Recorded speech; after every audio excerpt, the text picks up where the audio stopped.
So last week I posted on Twitter that I changed from Canon to Sony, and a lot of people were asking me why. A lot of people congratulating me as well, which was an odd response. But I did get a few DMs from people basically saying, I shoot Canon, I've been thinking about moving for a while. Why did you make that switch? And this is something I've been thinking about for a really long time. I've had a Canon 5D Mark III, or had a Canon 5D Mark III because I sold it. I had a Canon 5D Mark III for about 5 years, and I've been shooting with Canon since I was about 17, and I'm 27 now, so I've been using their cameras for a decade. I had a great collection of lenses and accessories and Canon stuff, so it's a big decision to suddenly just go, I'm going to make a switch, especially when you have to buy into a whole new lens system. And I know you can get adapters, but personally I like having native lenses. So one big factor for me about buying a new camera was I wanted something more lightweight. I wanted something that would do photos and videos to a competent level, but not necessarily be the best in the business at both. I didn't need something that did cinema, 8K, 10-bit, and then also 50 megapixels, incredible picture quality or whatever. I just wanted something that was generally good at both, that I could carry around in a small form factor, lightweight, take it with me on my trips because I do a lot of landscape photography, but also use for video work when I needed to. So for me, it was kind of having to really weigh up those reasons. So for those of you who don't know, I now have the A7 III, which I am really happy with. I couldn't have asked for a better camera, to be honest, for my needs. And in order to get this camera, I actually sold my Canon 5D Mark III and my GH5. And I'll be doing a video later on about why I chose the A7 III over a GH5, when the GH5 technically has better capabilities, but we'll do that in another video.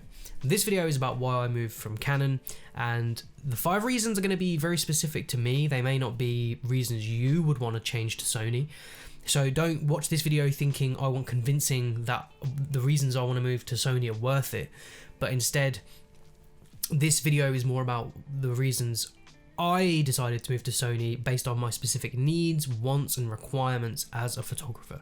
And also someone who does video, because this camera is very capable video-wise. So the first reason for me is, as someone who's really into technology, I look at how a company has progressed over time, and to me, weighing up different brands and what direction they're kind of going in, Sony for me was the best option.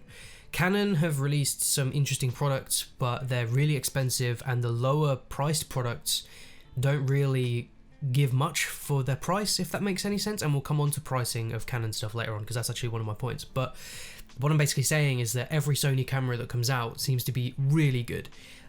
Great sensor technology, autofocus, the lens options are always really good. And I know that Sony lenses are generally quite expensive, but I'm shooting on a 28 f2 now, and this was so light and cheap, and you know, they're dust resistant, weather resistant. Most of Sony's lenses and stuff are great, and you can see that they're changing their models and their options to suit customers. And Sony don't seem to be doing what Canon does in the sense of releasing products to further sell other products. And I'm sure you guys know what I mean by that. You know, they'll release a camera but not quite give it the features people really want, so that they buy the other camera, which is like 10 times more expensive. Whereas Sony seems to be really fitting in great options into budget cameras pretty much. For example, people have been complaining about the Sony menu system for a while now, and then in the newer cameras they've actually changed the system.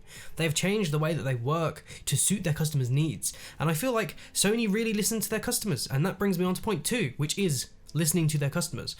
Someone who follows a brand for a long time, buys into a system, as I said, 10 years, you start to see how a brand cares about what they're actually putting out and what their customers and the people that use their products are saying about them. And for me, too many times was I seeing Canon releasing products that just weren't good enough, and people were complaining, and people would give Canon feedback, and they'd always be like, yeah, we'll think about it, and then it just never happens, or at least when it does, it's so late.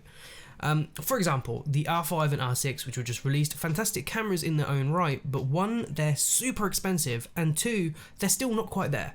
So Canon really tried to go all out with the 8K, all these crazy options, but then they overheat and there's problems. And it makes you wonder, was anyone in the testing facility at Canon for more than 20 minutes that said, hold on, this overheats? Because to me, if you're releasing a brand new product, how could you possibly put that out there knowing this could happen? You know that your customers want long recording times, and yet you've crippled your cameras with this overheating thing, which ended up being this whole sort of scandal about how Canon was, you know, actually purposely doing this so that you would buy their cinema camera, the C7iii or whatever it's called. And it just, to me, that just makes no sense. Whereas with Sony, I feel like they're not trying to put out a product which just does everything, although the A7S III is kind of there. They're releasing products that consumers actually want that works, and that for me is really important.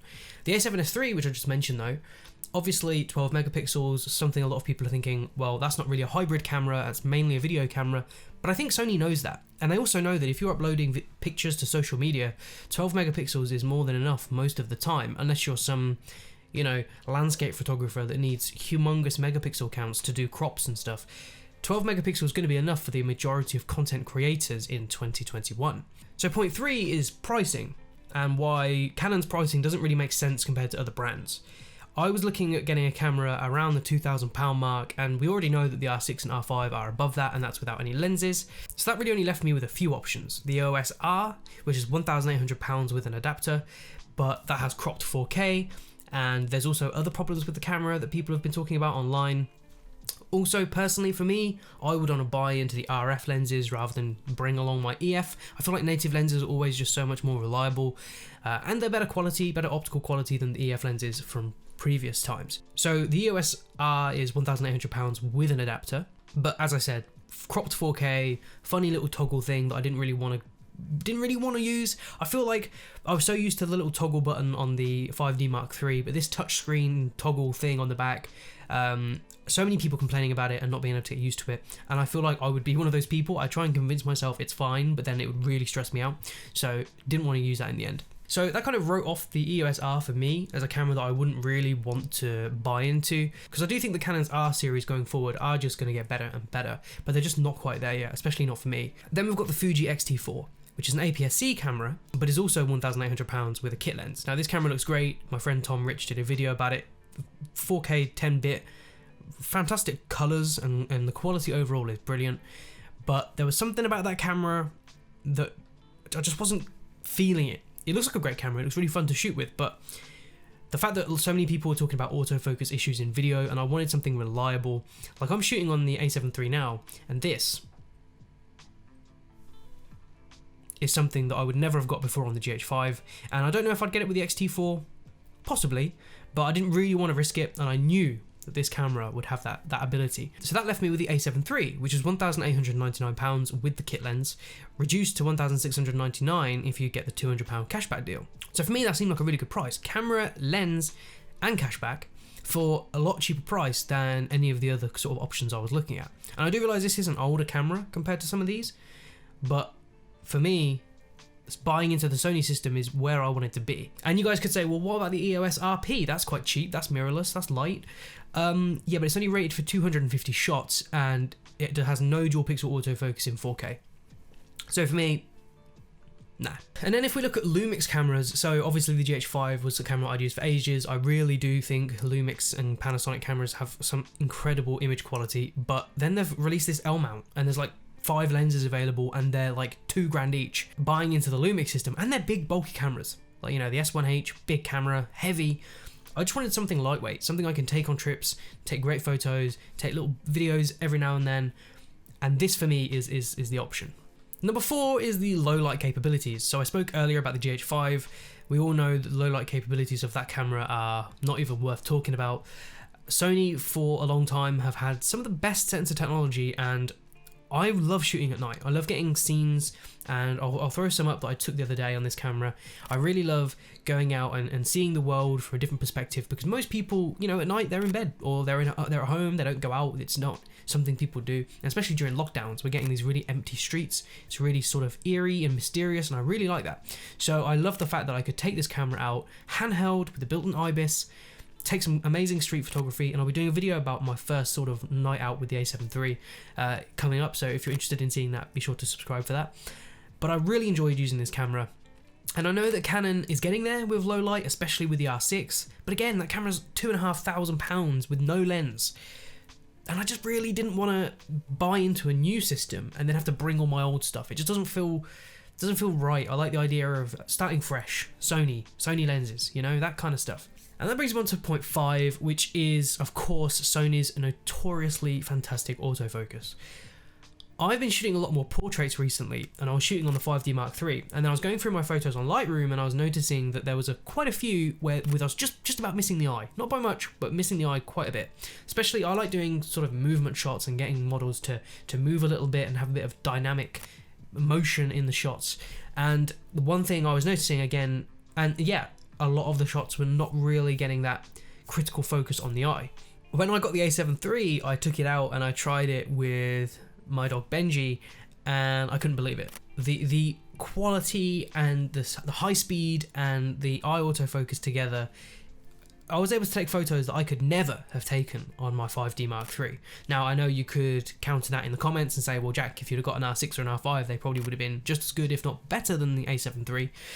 But again, I don't want to buy into the RF system and spend thousands on new lenses and then have to get a camera that's already $2,500 or $5,000 nearly, like the R5. The A7 III was like the right option for me, and that's kind of why I wanted to move to Sony. I got a bunch of prime lenses. I've got the 28 f2, I've got the 55 1.8, I've got a 28, no it's not, it's a 24 f2.8, and I also have that kit lens. I do want to get the 85 1.8, and all of these are relatively affordable prime lenses that all have great quality. They're all dust moisture resistant. Some of them have autofocus toggles and focus hold switches which you can program.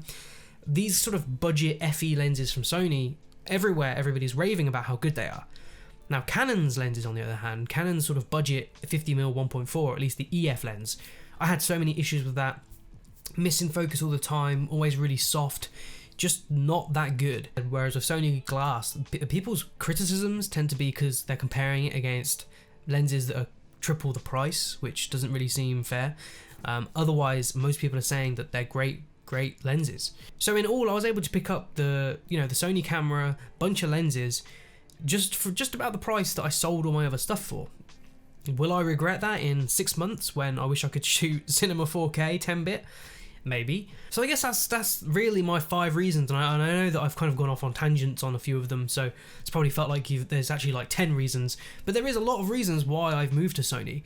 But obviously my main reasons are Sony's continual growth, seeing how they're bringing out cameras, consistently getting better and better and better, and they're not crippling any of their cameras to sell you another one. It seems like they're just consistently bringing out good products. Then we've got the fact that they listen to their customers, changing the menu schemes, bringing out cameras that answer the needs of their consumers, which is just brilliant. Pricing, the A7 III was in the right price bracket for me. It wasn't too expensive, so I couldn't actually afford any lenses or to go out and do anything once I had a camera. It was the perfect price for me to kind of get into Sony's ecosystem. The low light capabilities giving me the ability to shoot more in low light, outdoors, even portraits and things like that. Having that low light ability with low noise is brilliant. And then the focus, that reliable autofocus in video, in photos, is something that one, I definitely didn't have with the 5D Mark III, because I could not ever take photos like I have done on this with my 5D Mark III. But the videos, I'm getting better photos than I would have with my 5D Mark III. I'm getting better autofocus than I would have with my GH5, kind of combined together in what I now have as the A7 III. Now, will I switch to Sony forever and never buy a Canon camera again? Hard to say. I've had this for only about a week or two now, but the pictures I'm getting from this are better than what I would have got from Canon. The only thing, obviously, is Canon colors are brilliant, and I'm not really getting that with this, but there are tutorials online, Lightroom adjustments to kind of get that similar Canon look, and it works, it's great.